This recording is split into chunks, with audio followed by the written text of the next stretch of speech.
Assalamualaikum warahmatullahi wabarakatuh. Alhamdulillah, bersama-sama Ustazah Farida di dalam kelas tafsir. Apa khabar murid-murid? Ustazah berharap dan berdoa agar semuanya berada di dalam keadaan sihat walafiat. Jadi sebelum kita mulakan kelas, mari bersama-sama kita membaca doa mula belajar. Allahumma ftah alaina hikmataka wanshur alaina min khazaini rahmatika ya arhamar rahimin. Rabbi shrah li sadri wa yassir li amri wahlul 'uqdatam min lisani yafqahu qawli. Rabbi zidni ilman warzuqni fahma. Amin. Semua orang dah bersedia untuk belajar? Jom kita mulakan. Murid-murid, pelajaran kita pada hari ini ialah surah Al-As. Ini ialah surah Al-As. Jadi nanti murid-murid bolehlah membaca dengan terjemahannya sekali. Al-As bermakna masa. Ia merupakan surah Makkiyah yang bermakna ia diturunkan di Mekah. Surah Al-As adalah surah yang ke-103 dan mengandungi 3 ayat. Tahukah murid-murid, di dalam pepatah bahasa Melayu pun ada sebut tentang masa, iaitu masa itu emas.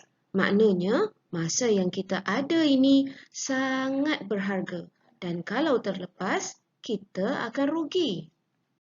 Masa yang disebut di dalam surah ini bukan hanya bermaksud masa yang ada atau hari atau bulan atau tahun. Ia juga bermaksud umur kita.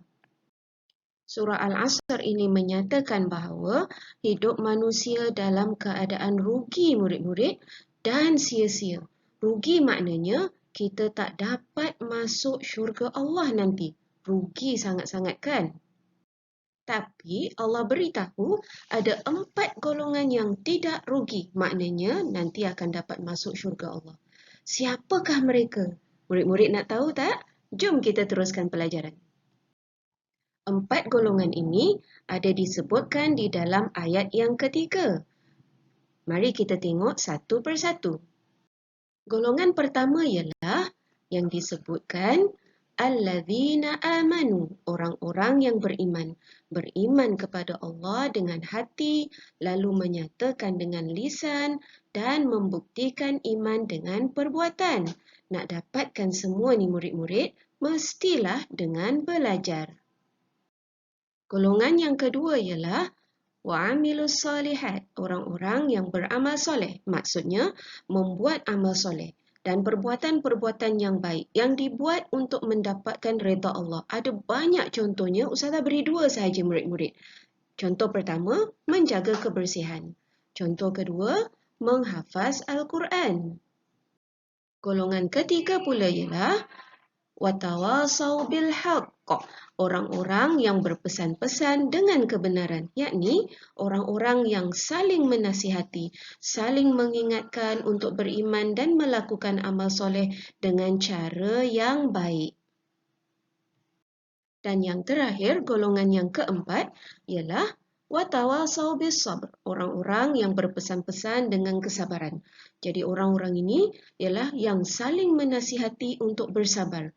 Bersabar dalam hal apa ya? Bersabar di dalam mentaati Allah, bersabar di dalam menjauhi maksiat. Maksiat ialah apa pun yang dilarang oleh Allah. Dan yang ketiga, bersabar menghadapi takdir Allah. Ada 3 pengajaran yang dapat kita ambil daripada surah Al-As. Yang pertama, kita hendaklah menggunakan masa dengan sebaiknya. Macam mana caranya? Iaitu dengan membuat amal kebaikan. Pengajaran kedua, orang yang bijak memanfaatkan masa adalah orang yang beruntung, yakni tidak rugi. Pengajaran yang ketiga murid-murid ialah ada 4 golongan yang tidak rugi. Yang pertama, orang-orang yang beriman. Yang kedua, orang-orang yang beramal soleh. Yang ketiga, orang-orang yang saling berpesan dengan kebenaran. Dan yang keempat, orang-orang yang saling berpesan dengan kesabaran. Dan sekarang murid-murid, Ustazah ada latihan yang mesti murid-murid buat untuk memastikan pemahaman tentang apa yang kita dah belajar tadi. Mari Ustazah tunjukkan. Nanti di dalam buku tulis murid-murid, sila tuliskan hari, kemudian garis, tuliskan tarikh, gariskan juga, kemudian salin soalan ni. Perhatikan, setiap satu selang sebaris. Ini yang namanya selang sebaris. Kita tulis di sini, baris di bawah kita kosongkan. Ini tajuk latihan kita pada hari ini. Soalan pertama, lengkapkan informasi surah. Informasi itu maknanya keterangan tentang surah. Surah Al-Asr. Al-Asr bermakna apa tadi kita belajar? Betul, bermakna masa. Jadi kita pun tulis masa. Okay. Setiap jawapan mestilah digariskan. Jadi yang lain-lain murid-murid baca dan isikan jawapan dengan betul. Soalan yang kedua, tuliskan 4 golongan yang tidak rugi. Kita dah belajar tadi kan, ada 4. Isikan baik-baik jawapannya. Jangan lupa hantarkan kepada Ustazah latihan yang telah dilengkapkan. Alhamdulillah, selesai sudah pelajaran kita pada hari ini. Ustazah berharap agar kita dapat memahami, menghayati dan mengamalkan apa yang kita pelajari supaya hidup kita mendapatkan keberkatan. Sebelum berpisah, mari bersama-sama kita membaca tasbih kafarah.